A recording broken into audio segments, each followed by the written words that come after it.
Welcome to episode 14 of African Couch Potato. In the past few weeks, we've had a number of guests, but I really miss doing reviews.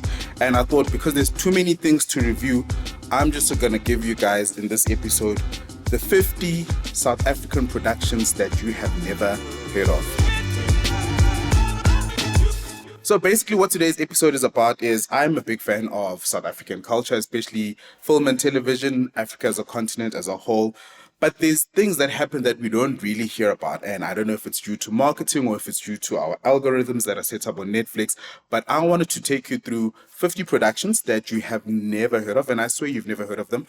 I can't give a synopsis or an overview of each of them. So I'll just give you a list. So this is basically like a history lesson. So we're going to go from 1 right down to 50. It's in no particular order. It has nothing to do with my feelings towards them. It's just movies that I feel like you should open yourself up to, start looking for, start watching. Some of them are really old, so you won't be able to access them anywhere. Others you can actually find on Netflix, Showmax, or Amazon Prime.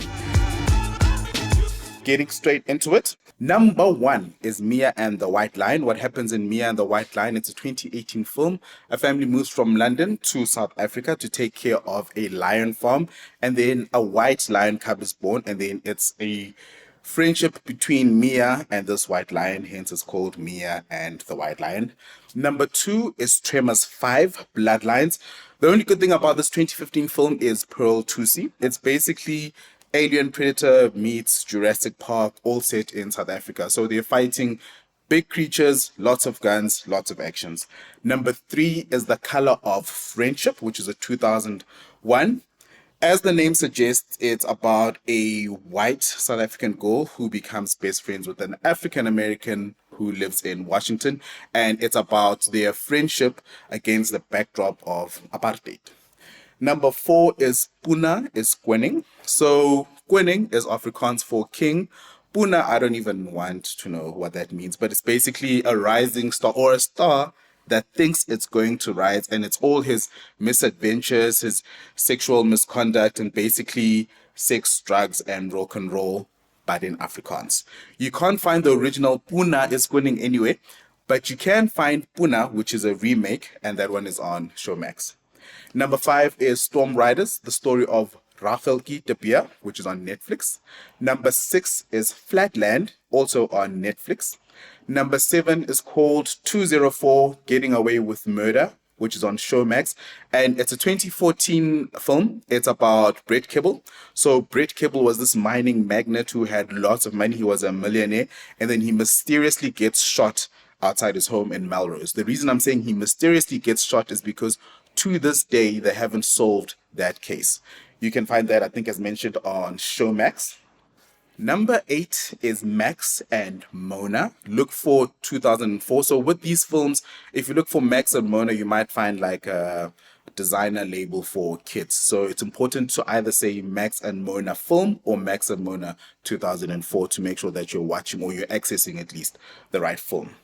Number 9 is Stunner. Stunner is about an Afrikaans cop. It's based on a true story of a cop who used to rob banks in the 70s, and then he would investigate his own robberies. So he would go and rob a bank. Then the following day he would say, oh my gosh, a bank has been robbed. Who did it? And then he'd act like he's trying to solve this case, knowing very well that he is the culprit. He was sentenced to 75 years for these robberies. And because it's based on a true story, some people might think it's a bit boring, but I would encourage you guys to definitely go and watch this. It's 2003, so the production and picture quality is a bit decent. And just the action of this rock star cop who was a real person living in South Africa, robbing banks, which was against his job title. Number 10 is 10 Days in Sun City. You can watch this on Amazon Prime. Nigerian man brings his girlfriend to Sun City and they have the time of their life. And that's the whole story. Like, I wouldn't be giving anything away if I said any more, but 10 Days in Sun City is about 10 days in Sun City. Number 11 is Fiela Second from 1988. Number 12 is Yankee Zulu, which I hate because I don't have a very good appreciation for Leon Schuster. I don't like his style of comedy. I think it's very slapstick. It's very over the top. But for those of you who are fans of Leon Schuster, It's a 1993 film about two best friends who grow apart, and then the one goes to America, and then he comes back as a wanted criminal, and his best friend has to help him. I'm going to leave it there before I start saying bad things about Meneer Schuster. Number 13 is Forever Young, Forever 3, which is a 1975. I don't even know anybody who was born before 1975 except my parents. So if you were and you've watched it, please let me know what you think of it. Let me know where I can access it, and then I can give a proper review on it. Number 14 is Van der Merwe. It's one of those weird films where they put together a collection of strange people into one setting. So you've got Barry Hilton, who's a comedian. You've got Afrikaans singer Kurt Darren. You've got Rob van Vieren, who's half a comedian, half an actor. Then you have Niels van Jaarsveld, who used to be the guy in the Clipdrift adverts. So they put all of these people together, and the whole premise or the storyline is an Afrikaans farmer has a daughter who goes abroad for studies, comes back from England and says that she wants to marry a British boy. Obviously, the father disapproves of this, and there is that question of will he accept his son-in-law? Number 15, Running Riot, is a comedy about this playboy who loses a lot of money in like a gamble. Then he tries to win money back by entering into the Comrades Marathon. His wife doesn't trust him because obviously he's a playboy. And then the wife hires a private investigator to follow him to see if he's actually training for the Comrades Marathon, as he says he is in Durban. Number 16 is where things get a bit serious. It's called Alison. It's this true story of a lady who was raped and she was stabbed 60 times. And it's a journey about how she survived that ordeal. You can watch it on Amazon Prime as well as on Showmax. Number 17 is High Fantasy, which is a 2017 film. Number 18 is Call Me Thief, a crime drama from 2016 that you can watch on Showmax. Number 19, Dis Ek Anna, is a 2015 film about family, betrayal, and sexual abuse. It's also on Showmax. 20 is a family comedy drama with Kenneth Nkosi, Mary Twala, Tembale Tuntuli, and Kanye Bao. It's on Showmax, and it's basically about a lot of mishaps, misadventures of an African family. 21 is The Windmill from 2014. 22 is called Die Stropers. It's originally in Afrikaans, dubbed in English, so you can search for Die Stropers or The Harvesters from 2019. 23 is Popinongena. So this is a true story again. It's about an African lady living in South Africa during apartheid times. Then her husband loses his job and he's unable to provide for the family, and it's how she deals with that. The film was released in 2019. Number 24 is The Pro or The Pro, which is about a surfer who loses his best friend in a surfing accident, and he has to decide if he's got what it takes to go back into the waters. Number 25 is Wonderless. It's on Showmax. It's a 2017 film. Number 26 is Elelwani from 2012, which took 9 years to make. It stars Vusi Kunene and Florence Masebi, and I think that's one that you need to check out. For the mere reason that a film can take 9 years to make means that they wanted this film to get out there, because obviously when you're producing something, you face a lot of obstacles, maybe financing, availability of actors. The fact that they eventually got it over the hurdle is merit enough for me to suggest or to recommend that you guys watch it. Number 27 is Recipes for Love and Murder, which is from 2022.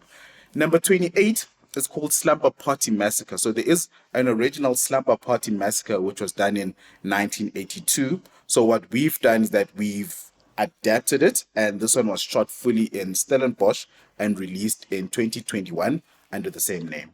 Number 29 is Space Mutiny, an old one from 1988. Number 30 is Triggered, released in 2020.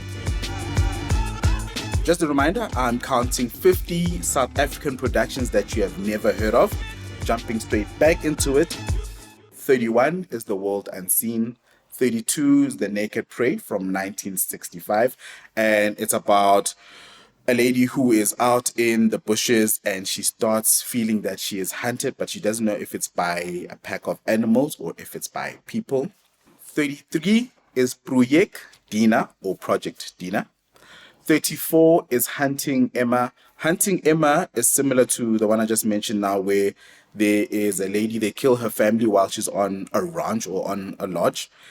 Then she has to escape, but she feels that the murderers are out to get her, and it's how she survives being hunted down by that group of people. 35 is Revelation Road. It's a new one from this year, 2023. 36 is Girl from Nowhere, 2017. 37 is Sleeper's Wake, a 2012 film. At 38 is Kamfir, also known as, the translation is Campfire. 39 is Death of a Whistleblower. That's another new one, which came out this year. 40 is The Day We Didn't Meet. This came out 2 years ago. The title alone should make you watch it. Unfortunately, I don't know where you can access it. As soon as I find out, or if somebody has it and they know where we can stream it from, please let me know so that I can share with the rest of the listeners. Number 41 is Unsex Me, which is a short film. It is the weirdest thing you've seen. It's this girl in Cape Town. She goes to an underground party with her friends and she documents everything with her phone. So it's almost like the Blair Witch Project, except it's set in Cape Town. There's zero witches. It's just kids who take drugs, drink a lot. Then they go to the sex-filled party underground that nobody... It's kind of like by invite only, and then you just see her dancing with all of these strangers. There's a lot of groping, a lot of touching. It's very dark, underbelly, really. And then after that, they have an encounter with the cops, and then she vomits. I can tell you all of this because the whole short film is about 8 minutes long. So you're going to find out anyways. Number 42 is Donkerbos, which I assume means dog bush. This is where it helps being South African, because if you're South African, chances are you're forced to be multilingual, which means that you can speak a number of languages and understand even more languages. But if I am butchering your language, please, I do apologize. Donkerbos, that was from 2022. 43 is Hand Off. 44 is You're Next. 45 is Shark Attack 2. And my frustration from Shark Attack 2 is that everybody and all of you didn't even know there was Shark Attack 1. So now there's Shark Attack 2, and it's from the year 2000. 46 is A Good Man in Africa, and it came out in 1994. How coincidental, the year of our freedom, that we would be making content about being good people in Africa. 47 is Hell Trip 2018.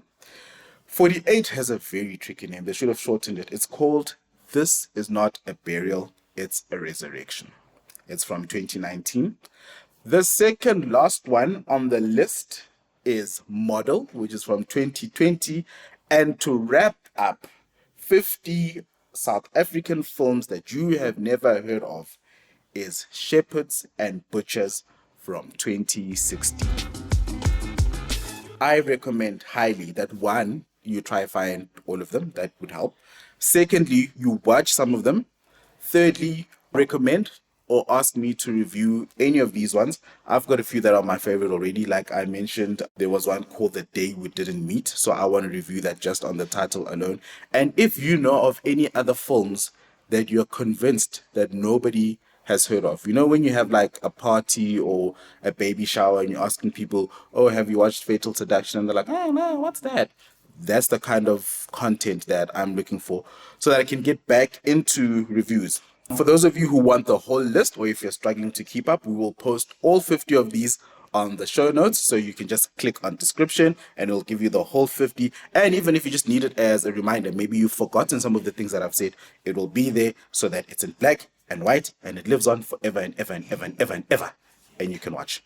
In the next episode, I will be joined by an industry heavyweight. We're going to have a very interesting conversation about actor rights within South Africa. That'll be episode 15. For today, though, that's it. From me, your host, Gino. You can find us on Twitter at African Couch Pot, because Twitter didn't allow for the 80 at the end, so it's just African Couch Pot.